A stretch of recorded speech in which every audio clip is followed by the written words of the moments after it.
The Secret of Chimneys by Agatha Christie. Chapter 2. A Lady in Distress. "So that's that," said Anthony, finishing off his glass and replacing it on the table. "What boat were you going on?" "Granard Castle. Passage booked in your name, I suppose. So I'd better travel as James McGrath. We have outgrown the passport business, haven't we? No odds either way. You and I are totally unlike. But we'd probably have the same description on one of those blinking things. Height 6 feet, hair brown, eyes blue, nose ordinary, chin ordinary. Not so much of this ordinary stunt. Let me tell you that Castle selected me out of several applicants solely on account of my pleasing appearance and nice manners." Jimmy grinned. "I noticed your manners this morning." "The devil you did!" Anthony rose and paced up and down the room. His brow was slightly wrinkled, and it was some minutes before he spoke. "Jimmy," he said at last, "Stippletish died in Paris. What's the point of sending a manuscript from Paris to London by Africa?" "Jimmy," he said at last, "Stippletish died in Paris. What's the point of sending a manuscript from Paris to London by Africa?" Jimmy shook his head helplessly. "I don't know." "Why not do it up in a nice little parcel and send it by post?" "Sounds a damn sight more sensible, I agree." "Of course," continued Anthony, "I know that kings and queens and government officials are prevented by etiquette from doing anything in a simple, straightforward fashion. Hence king's messengers and all that. In medieval days, you gave a fellow a signet ring as a sort of open sesame. The king's ring? Pass, my lord. And usually it was the other fellow who had stolen it. I always wonder why some bright lad never hit on the expedient of copying the ring, making a dozen or so and selling them at 100 ducats apiece. They seem to have had no initiative in the Middle Ages." Jimmy yawned. "My remarks on the Middle Ages doesn't seem to amuse you. Let us get back to Count Stippletish. From France to England via Africa seems a bit thick even for a diplomatic personage. If you merely wanted to assure that you should get £1,000, you could have left it you in his will. Thank God neither you nor I are too proud to accept a legacy. Stippletish must have been balmy." "You'd think so, wouldn't you?" Anthony frowned and continued his pacing. "Have you read the thing at all?" he asked suddenly. "Read what?" "The manuscript." "Good Lord, no. What do you think I want to read a thing of that kind for?" Anthony smiled. "I just wondered, that's all. You know, a lot of trouble has been caused by memoirs, indiscreet revelations, that sort of thing. People who have been closed as an oyster all their lives seem positively to relish causing trouble when they themselves shall be comfortably dead. It gives them a kind of malicious glee. Jimmy, what sort of a man was Count Stippletish?" "You met him and talked to him, and you are a pretty good judge of human nature. Could you imagine him being a vindictive old devil?" Jimmy shook his head. "It's difficult to tell. You see, that first night he was distinctly canned, and the next day he was just a high-toned old boy with the most beautiful manners, overwhelming me with compliments till I didn't know where to look." "And he didn't say anything interesting when he was drunk?" Jimmy cast his mind back, wrinkling his brows as he did so. "He said he knew where the Kohinoor was," he volunteered doubtfully. "Oh well," said Anthony, "we all know that. They keep it in the tower, don't they? Behind thick plate glass and iron bars, with a gentleman in a fancy dress standing round to see you don't pinch anything." "That's right," agreed Jimmy. "Did Stippletish say anything else of the same kind? That he knew which city the Wallace collection was in, for instance?" Jimmy shook his head. Said Anthony. He lit another cigarette and once more began pacing up and down the room. You never read the papers, I suppose, you heathen, he threw out presently. Not very often, said McGrath simply. They are not about anything that interests me as a rule. Thank heaven I am more civilized. There have been several mentions of Czechoslovakia lately, hints at a royalist restoration. Nicholas IV didn't leave a son, said Jimmy, but I don't suppose for a minute that the Oblovich dynasty is extinct. There are probably shoals of young uns knocking about, cousins and second cousins and third cousins once removed, so that there wouldn't be any difficulty in finding a king? Not in the least, I should say, replied Jimmy. You know, I don't wonder at their getting tired of republican institutions. A full-blooded, virile people like that must find it awfully tame to pot at presidents after being used to kings. And talking of kings, that reminds me of something else old Stapletich let out that night. He said he knew the gang that was after him. They were King Victor's people, he said. What? Anthony wheeled round suddenly. A slow grin widened on McGrath's face.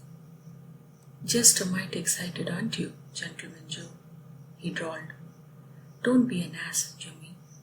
You have just said something rather important. He went over to the window and stood there looking out. Who is this King Victor anyway? Demanded Jimmy. Another Balkan monarch? No, said Anthony slowly. He isn't that kind of a king. What is he then? There was a pause, and then Anthony spoke. He's a crook, Jimmy. The most notorious jewel thief in the world. A fantastic daring fellow, not to be daunted by anything. King Victor was the nickname he was known by in Paris. Paris was the headquarters of his gang. They caught him there and put him away for 7 years on a minor charge. They couldn't prove the more important things against him. He'll be out soon, or he may be out already. Do you think Count Stapletich had anything to do with putting him away? Was that why the gang went for him? Out of revenge? I don't know, said Anthony. It doesn't seem likely on the face of it. King Victor never stole the crown jewels of Czechoslovakia, as far as I've heard. But the whole thing seems rather suggestive, doesn't it? The death of Stapletich, the memoirs, and the rumors in the papers, all vague but interesting. And there's a further rumor to the effect that they have found oil in Czechoslovakia. I have a feeling in my bones, James, that people are getting ready to be interested in that unimportant little country. What sort of people? Financiers in city offices. What are you driving at with all this? Trying to make an easy job difficult, that's all. You can't pretend there's going to be any difficulty in handing over a simple manuscript at a publisher's office. No, said Anthony regretfully. I don't suppose there'll be anything difficult about that. But shall I tell you, James, where I propose to go with my £250? South America? No, my lad. Czechoslovakia. I shall stand in with the Republic, I think. Very probably I shall end up as president. Why not announce yourself as the Principal Oblovich and be a king whilst you're about it? No, Jimmy, kings are for life. Presidents only take on the job for 4 years or so. It would quite amuse me to govern a kingdom like Czechoslovakia for 4 years.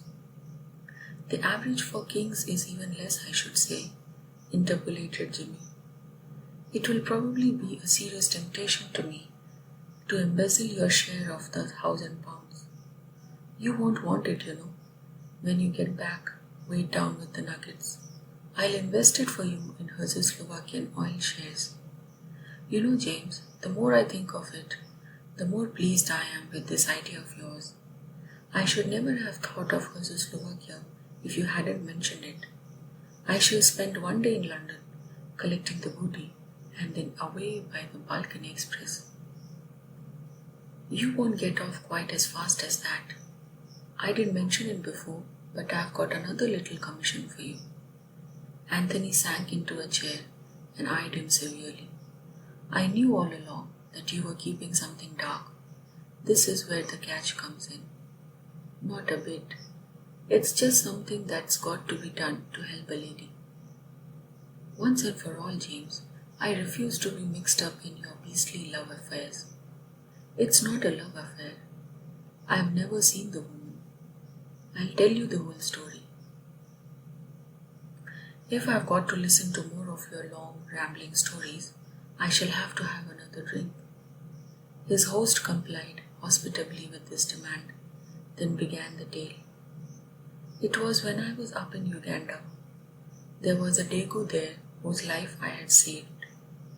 If I were you, Jimmy, I should write a short book entitled Lives I Have Saved. This is the second I've heard of this evening. Oh well, I didn't really do anything this time. Just pulled the Dago out of the river. Like all Dagos, he couldn't swim. Wait a minute. Has this story anything to do with the other business? Nothing whatever. Though oddly enough, now I remember it. The man was a Czechoslovakian. We always called him Dutch Pedro. Anthony nodded indifferently. Any name's good enough for a Dago, he remarked. Get on with the good work, James. Well, the fellow was sort of grateful about it. Hung around like a dog. About 6 months later, he died of fever. I was with him. Last thing, just as he was begging out, he beckoned me and whispered some excited jargon about a secret. A gold mine, I thought, he said. Shoved an oilskin packet into my hand, which he had always worn next his skin. Well, I didn't think much of it at the time. It wasn't until a week afterwards that I opened the packet. Then I was curious, I must confess. I shouldn't have thought that Dutch Pedro would have had the sense to know a gold mine when he saw it. But there's no accounting for luck. And at the mere thought of gold, your heart beat pitter-patter as always, interrupted Anthony. I was never so disgusted in my life. Gold mine indeed. I dare say it may have been a gold mine to him, the dirty dog. Do you know what it was? A woman's letters. Yes, a woman's letters. And an English woman at that. The skunk had been blackmailing her, and he had the impudence to pass on his dirty bag of tricks to me. I like to see your righteous heat, James, but let me point out to you that Dagos will be Dagos. He meant well. You had saved his life. He bequeathed to you a profitable source of raising money. Your high-minded British ideals did not enter his horizon. Well, what the hell was I to do with the things? Burn them? That's what I thought at first. And then it occurred to me that there would be that poor dame, not knowing they'd be destroyed, and always living in a quake and a dread lest that Dago should turn up again one day. You have more imagination than I gave you credit for, Jimmy, observed Anthony, lighting a cigarette. I admit that the case presented more difficulties than were at first apparent. What about just sending them to her by post? Like all women, she had put no date and no address on most of the letters. There was a kind of address on one. Just one word. Chimneys. Anthony paused in the act of blowing out his match, and he dropped it with a quick jerk of the wrist as it burned his finger. Chimneys? He said. That's rather extraordinary. Why? Do you know it? It's one of the stately homes of England, my dear James. A place where kings and queens go for weekends, and diplomatists foregather and diplome. That's one of the reasons why I'm so glad that you are going to England instead of me. You know all these things, said Jimmy simply. A josser like myself from the backwoods of Canada would be making all sorts of bloomers. But someone like you who's been to Eton and Harrow, only one of them, said Anthony modestly, will be able to carry it through. Why didn't I send them to her, you say? Well, it seemed to me dangerous. From what I could make out, she seemed to have a jealous husband. Suppose he opened the letter by mistake. Where would the poor dame be then? Or she might be dead. The letters looked as though they'd been written some time. As I figured it out, the only thing was for someone to take them to England and put them into her own hands. Anthony threw away his cigarette and, coming across to his friend, clapped him affectionately on the back. "You're a real knight errant, Jimmy," he said, "and the backwoods of Canada should be proud of you. I shan't do the job half as prettily as you would. You'll take it on then?" "Of course." McGrath rose and, going across to a drawer, took out a bundle of letters and threw them on the table. "Here you are. You'd better have a look at them." "Is it necessary?" "On the whole, I'd rather not." "Well, from what you say about this Chimneys place, she may have been staying there only. We'd better look through the letters and see if there's any clue as to where she really hangs out." "I suppose you're right." They went through the letters carefully, but without finding what they had hoped to find. Anthony gathered them up again thoughtfully. "Poor little devil," he remarked. "She was scared stiff." Jimmy nodded. "Do you think you'll be able to find her all right?" he asked anxiously. "I won't leave England till I have. You're very concerned about this unknown lady, James." Jimmy ran his finger thoughtfully over the signature. "It's a pretty name," he said apologetically. "Virginia Revel."